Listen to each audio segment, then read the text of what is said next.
Hasta para allá, que si no, no se ve nada. Tapas el pizarrón. Vale, buenos días, chicos. Vamos arrancando con la clase número 13. Vamos a continuar el tema de cuadriláteros. Como recordarán en la clase anterior, nos quedamos viendo algunas propiedades, tanto para cuadriláteros como para paralelogramos. Y otra vez tú. Vamos a continuar con más propiedades de clasificación para paralelogramos. Estos se llaman paralelogramos especiales, que es otra manera de clasificar cuadriláteros como cuadrados, rectángulos o rombos. Muy bien, entonces podemos ver ciertos paralelogramos especiales que también habíamos definido como cualquier otro cuadrilátero, que era el cuadrado, el rectángulo y el rombo. Entonces, podemos considerar a estas tres figuras también como paralelogramos con las siguientes propiedades. Por ejemplo, el rectángulo se le puede llamar también un paralelogramo equiángulo, es decir, que tiene sus ángulos iguales. Al rombo lo podemos llamar el paralelogramo equilátero o que tiene sus lados iguales. Y en el caso del cuadrado, aquí el paralelogramo.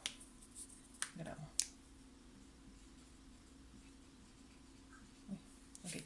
Entonces, para el cuadrado o para el cuadrado se puede llamar también un paralelogramo que es tanto equiángulo como equilátero. Es decir, el cuadrado tiene todos sus ángulos iguales y también sus lados iguales. Ángulos y lados iguales. Muy bien. Entonces, dado que a rectángulos y a cuadrados y a rombos los podemos clasificar como paralelogramos especiales, vamos a renombrar, un poco hasta el cansancio, las propiedades de estos paralelogramos especiales. Comenzando, por ejemplo, con el rectángulo, la primera propiedad podría ser que, como dice su nombre, como es rectángulo, sus ángulos tienen que ser todos ángulos rectos. Entonces, la primera propiedad me dice que si este es el ángulo A, el ángulo B, el ángulo C y el ángulo D, para cualquier paralelogramo rectángulo, todos sus ángulos van a ser iguales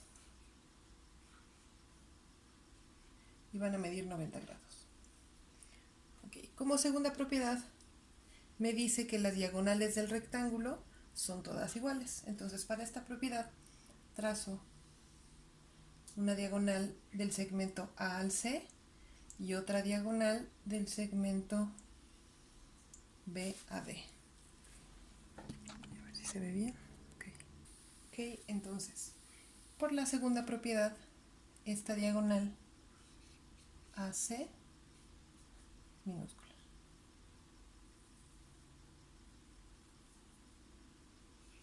AC es igual a la diagonal formada por los vértices B y D.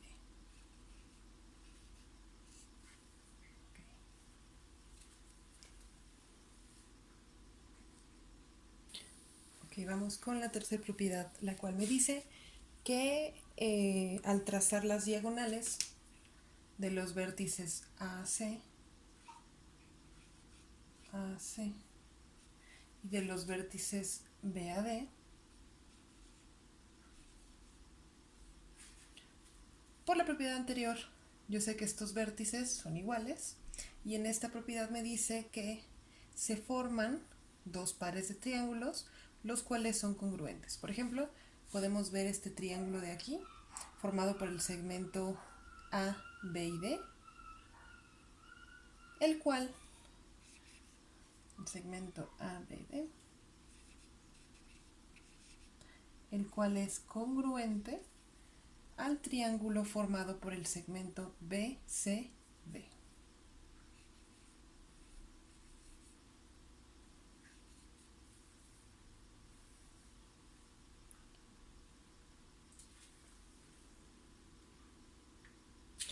Pero si nos damos cuenta, no solamente se forman estos dos triángulos rectángulos, sino que también se forman otros dos pares de triángulos, por ejemplo, estos dos y estos dos.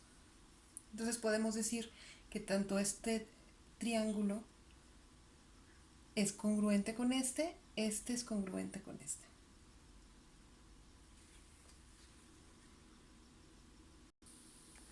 Entonces, al trazar estas diagonales, puedo formar aquí un vértice. A este vértice lo voy a llamar ABCDE.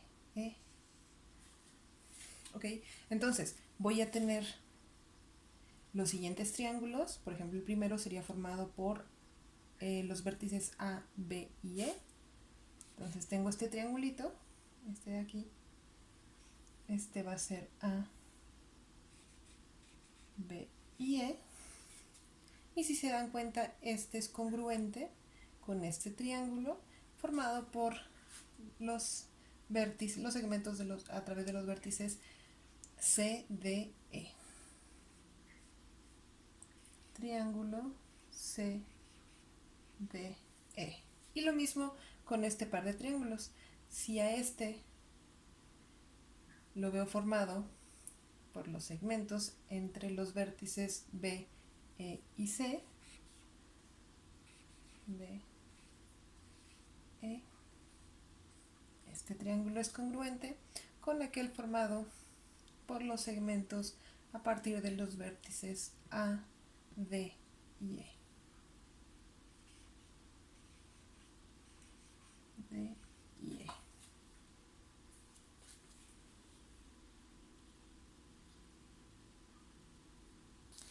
Muy bien, seguimos con la propiedad número 4, la cual me dice que las diagonales, pero ahora del paralelogramo rombo, son perpendiculares entre sí y estas se bisectan mutuamente. Es decir, si tomo una diagonal, esa en comparación de la otra a su vez es su mediatriz. Entonces, una diagonal, por ejemplo la diagonal formada del segmento B a D, es mediatriz de la otra diagonal formada por el segmento A y C. Ahora, si observamos, por ejemplo, esta figura que tracé del rombo, la característica del rombo como paralelogramo, recordamos, es que sus lados son iguales. Y además esta propiedad me está diciendo que sus diagonales son perpendiculares, es decir, que justo entre diagonales, por ejemplo, si este es el vértice, vamos a llamarlo E mayúscula, todos estos van a ser ángulos rectos. A mí me gusta imaginar, por ejemplo, el rombo, para diferenciarlo del resto de los cuadriláteros. Primero yo me dibujo un par de líneas que son perpendiculares, es decir, que forman ángulos de 90 grados, y usualmente intento hacer que los lados sean un poquito más refinados en comparación con otros cuadriláteros. Pero siempre recordando que la esencia es que todos estos lados van a ser iguales. Entonces, si yo me tomo, por ejemplo, lo que había comentado, los segmentos A y C, es la primera diagonal,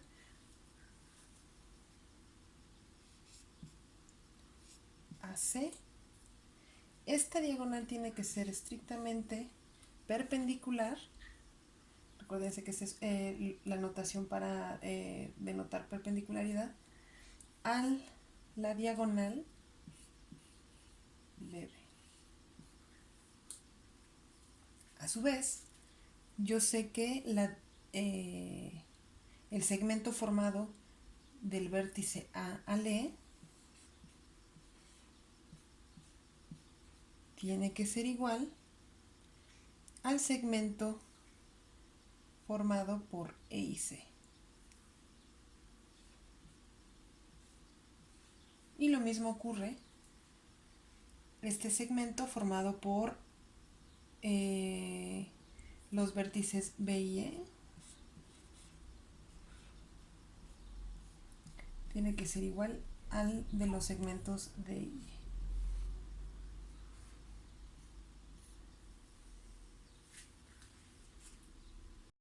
Ok, vamos con la siguiente propiedad. Esta es la propiedad número 5, la cual me dice que ahora vuelvo a tomar las diagonales del rombo y estas a su vez van a ser bisectrices de los ángulos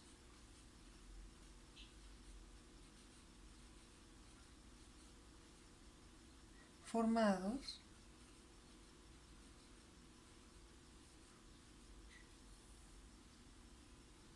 por los vértices que los unen. Formados por los vértices.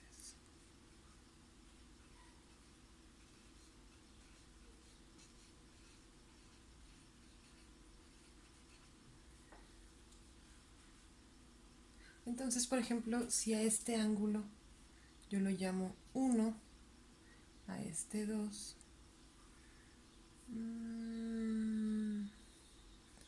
vamos a decir que este es 3, 4, 5, 6, 7, 8. Ok, entonces recordamos que todos estos van a ser ángulos rectos y por las otras propiedades que todos estos triángulos van a ser también congruentes. Entonces, por la misma congruencia, yo puedo asegurar que, por ejemplo, el ángulo 1, que es este de aquí, el ángulo 1 va a ser igual al ángulo 2.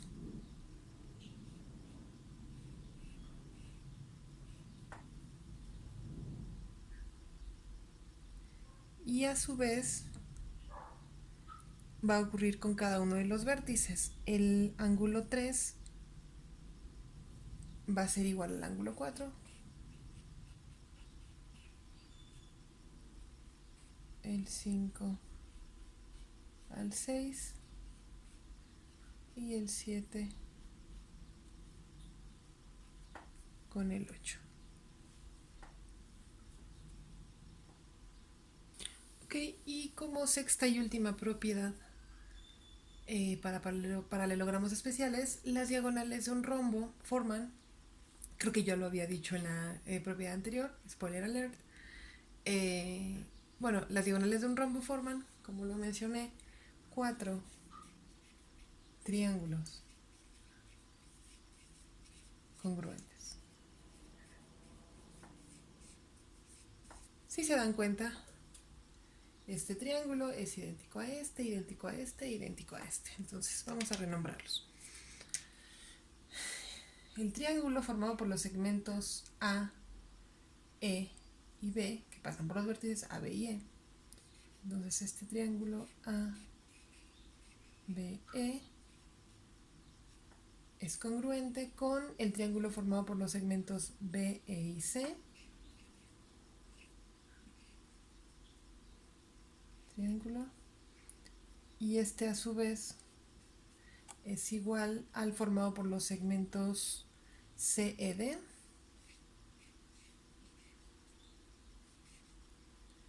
Idéntico al triángulo DAE.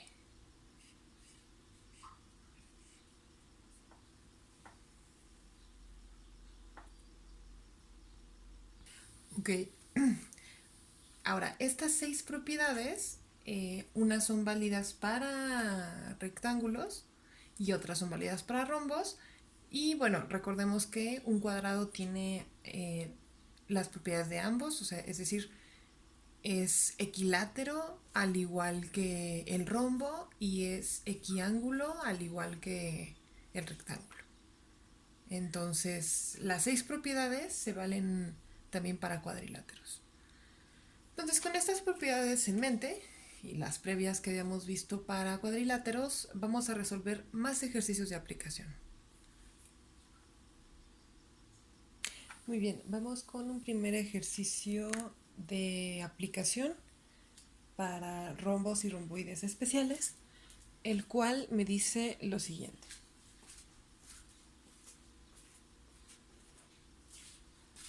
Me pide determinar la medida de los lados del siguiente rombo. Uno de esos lados me está diciendo que mide 6x más 8 y el otro mide 4x más 10. Entonces, la primera pista que nos está dando el problema es que nos dice que se trata de un rombo y como lo vimos en las propiedades anteriores, un rombo también es un paralelogramo equilátero, es decir, en el rombo todos los lados son iguales y eso me va a permitir encontrar el valor de, si yo tengo uno, de los cuatro. Ahora, si este lado, vamos a decir que esto vale A y este lado vale, bueno, tiene que ser igual, entonces también este vale A. Entonces lo que tengo que hacer es, A es igual a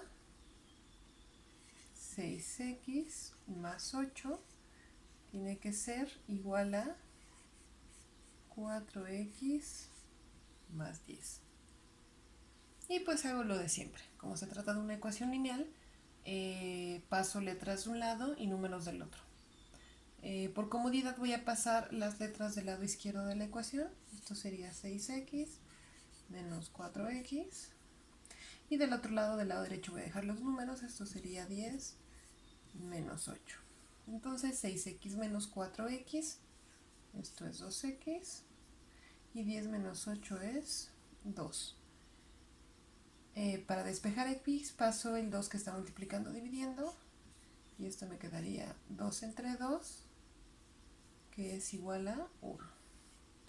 Por lo tanto, si x vale 1, sustituyo cualquiera de los dos lados. Vamos a hacerlo en el más pequeño.